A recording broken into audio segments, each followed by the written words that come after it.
So welcome to Module 2 of our course on Transformational Leadership Strategy and Governance. What we're going to be focusing on in this module is understanding what we mean by transformation. We've called this Transformational Leadership Strategy and Governance. So what do we actually mean by that word?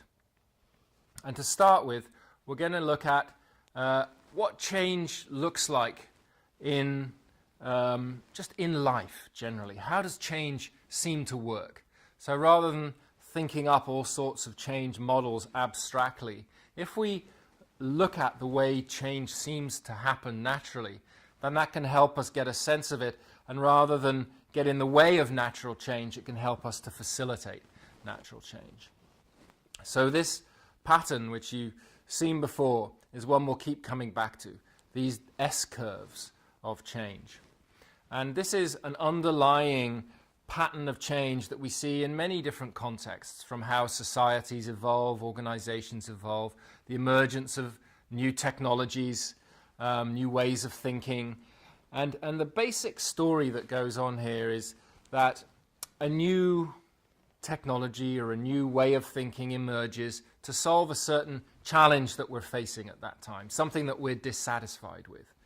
And so we start to explore what that new way might look like. We experiment with things, we prototype, and then gradually that new form, that new way of thinking settles into an accepted pattern. So people kind of get used to it and are kind of, oh yeah, well this makes more sense than the way we used to do it before, so let's adopt this new approach. And so that stabilizes, around the center of one of these S-curves. And just starts doing its thing, becomes integrated into our lives, into our way of doing things. And so we keep kind of running our systems in this new way. Slightly unconsciously, it becomes so integrated that we're not even aware of it anymore. We're a bit like just the fish in water who's swimming in this what was a while ago new and has now become the norm and the mainstream. Now, each of these new innovations or new ways of thinking, in its turn, is going to create new problems, because it was set up to solve an old set of problems, and then it'll run its course and it'll create new challenges as we move forward. So if we take a more civilizational look at this, we could say that the Industrial Revolution and the Enlightenment was a response to that past phase of the church control, domination, taking things on faith, and then we started getting more scientific about things and looking into the nature of reality around us, studying it and everything else. The scientific materialist approach, which liberated us from a pure faith-based approach to life, got us studying the world, got us to the moon, got us understanding the processes of life.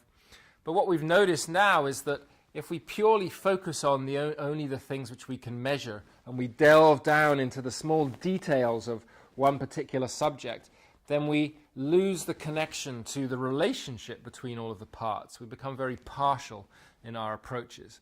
And we also lose the interior dimensions. If it's only focused on what we can see and measure, then we've lost sight of the interiors. And so feelings can't be measured, so they drop off the radar screen. So therefore, that system starts to create its own problems, because it's excluding a certain part of reality.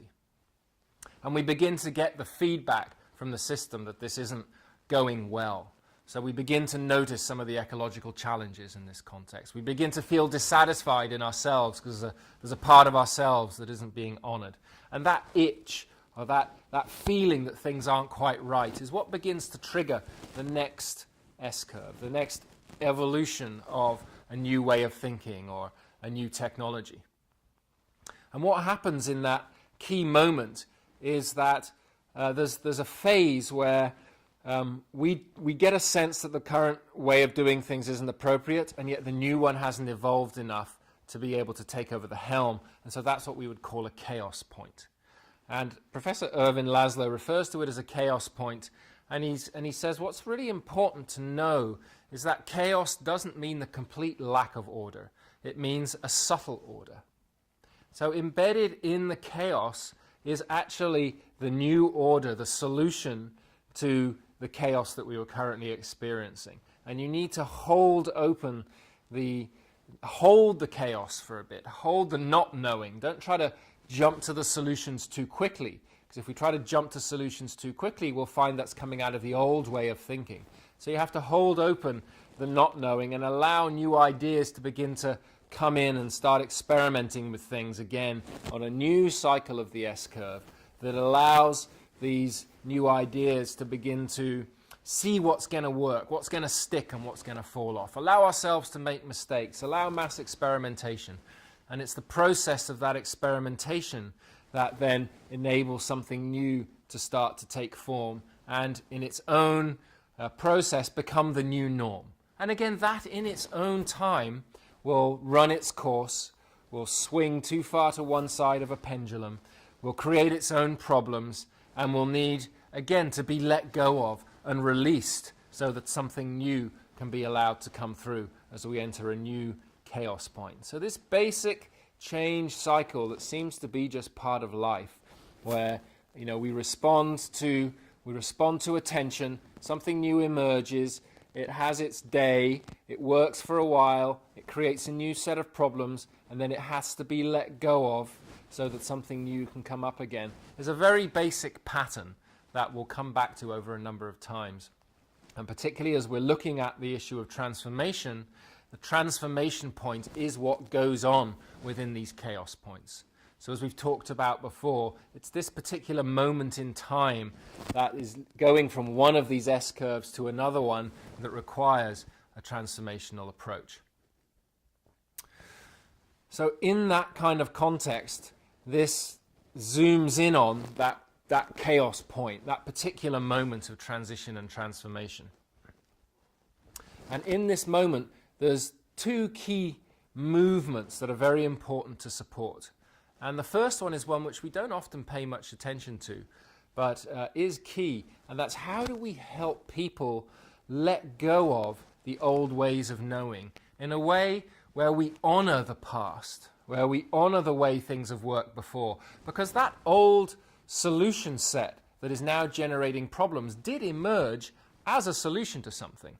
And it's very important in the process that we honor how that way of thinking had its day and was important. Because if we only attack it, we'll feel a lot of resistance from the system because it has its place. It has a right to exist and be there. It has served us well. It's enabled us to get where we are now. And if we don't honor it, then we'll find it'll be very hard for that old way of being, that old way of knowing, that old way of thinking, that old way of doing things to gracefully let go. So to be able to honor it in a way to thank the old system for the contribution it's made is a very important part of this process. And then to help it let go in a way that's graceful so that it can fertilize the soil for the new. So that's this giving hospice to the old, helping things to die gracefully simply because their time has come. So in parallel to that, we're looking at how do we help the new thinking and the new practices emerge so that they mature as quickly as possible to take over the helm from the old dying systems. And that's a very important role to play because it's like very young seeds or young saplings that are just beginning to put their head above the soil. And if they're not nurtured, if they don't get the right amount of light, the right amount of water, then they're going to quickly not survive. So how do we create the conditions like a kind of innovation incubator for these new experiments to run their course, to try things out? How do we shift our resources away from just running the old system in the way it's always been done into experimenting with new approaches? One of the metaphors that I've always liked from nature in this context is the metaphor of the bees. And what you see happening is that when the bees know where the source of pollen is, the bee hive sends the honey to the worker bees, and they just go back and forth to the source of pollen, bringing the pollen back to the hive, and it all gets turned into honey, etc. But when the pollen dries up, the signal gets back to the hive that source is no longer a good source. That's not a good solution anymore. And the hive shifts the honey away from the worker bees to what they call the scout bees. And the function of the scout bees is to go out there and search all over the place for new sources of pollen.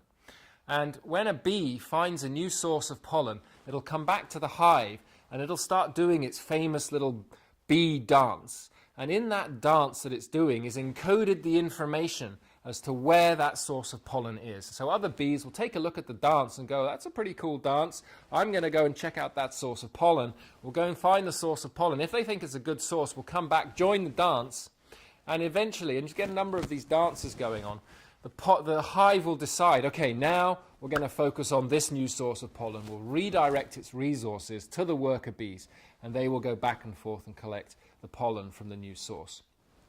So that's really what we need to be doing in these moments of transition, is shifting our resources, our honey or our money and our time away from the old system and putting them into the scout bees, the innovators who are really trying out new solutions and new ways that might be more fit for the times that we're in.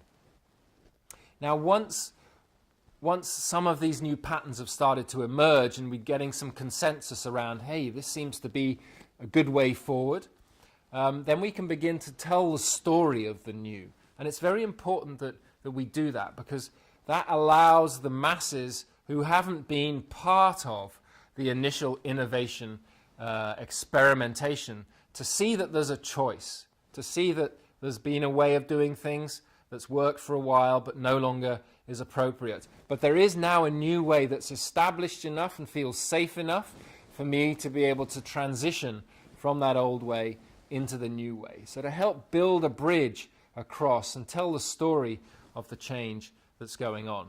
And so these are the core dynamics of transformation. And what we're going to look at in the following sessions is what are the different types of change that we can see that are out there, and how do we distinguish this moment of transformation, or what's often called emergence, from other types of change.